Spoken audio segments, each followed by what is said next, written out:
How to add phone number in Bigo Live. In this video, I'm going to show you how you can easily add it. First of all, open the application. Now here on the right bottom, simply tap on this me icon.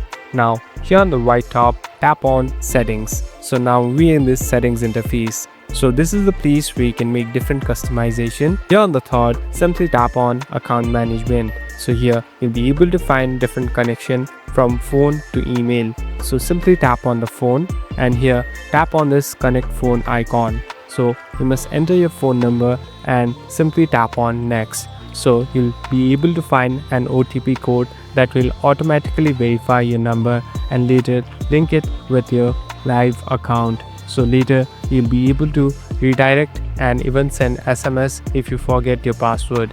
Thank you for watching this video. I hope this video will help you.